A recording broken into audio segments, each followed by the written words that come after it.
The Whisperer in the Dark, a full-length supernatural detective horror stage story. Prologue, The Fire at Blackhollow, October 31, 1999.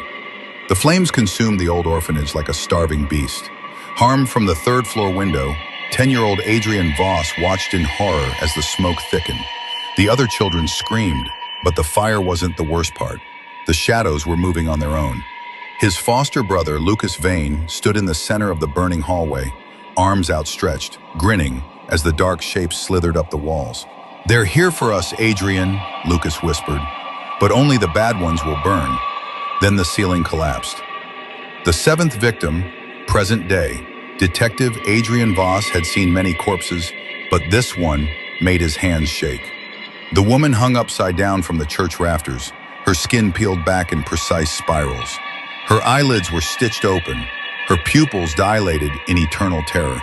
On the floor beneath her, written in her own blood, 7. "Jesus Christ," muttered Officer Cole, shining his flashlight on the corpse. "That's the 7th this month. Same MO, ritualistic cuts, numbers, the whole damn quiet." Adrian's breath fogged in the sudden cold. Moot, a sound. Drip, drip, drip, drip, not blood. Something thicker. From the confession booth, a wet, gurgling whisper. "Adrian." The numbers game. The autopsy revealed something impossible. All 7 victims had identical markings beneath their skin, symbols carved into the bone.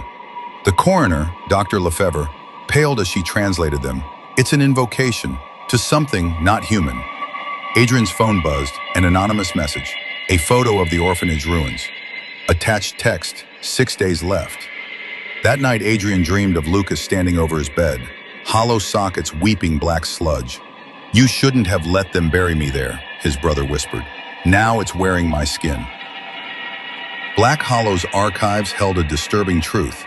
The orphanage was built atop a 19th century asylum, and beneath that, tunnels. Adrian and Cole descended through a rusted grate into the earth. The air smelled of rot and burnt hair. Then they found it, a chamber lined with child-sized cages. Scratched into the metal, they craved 13 souls. Cole's flashlight died. Something scurried past them in the dark. The unraveling. Victim number 6 was Cole. Adrian found him folded into his own refrigerator, bones shattered like a broken doll. His mouth stretched into a rictus grin, the number 2 carved into his tongue. The killer left a new clue. Adrian's own childhood teddy bear, its stuffing replaced with ashes. Dr. Lefebvre called, voice frantic. The symbols, they're a countdown to Halloween, and Adrian, the orphanage fire records were falsified.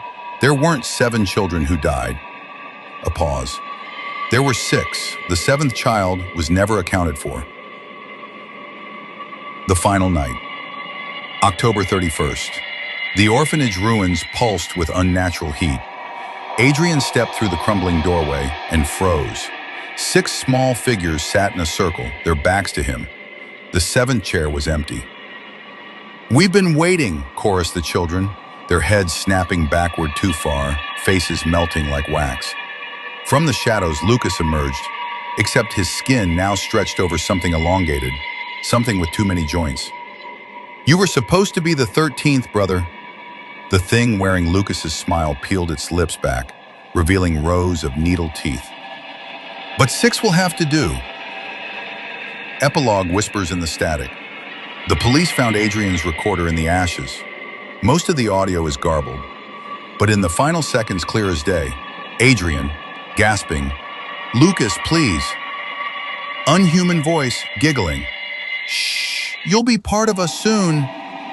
Then, a wet tearing sound, static, and faintly, so faintly, the sound of something counting down.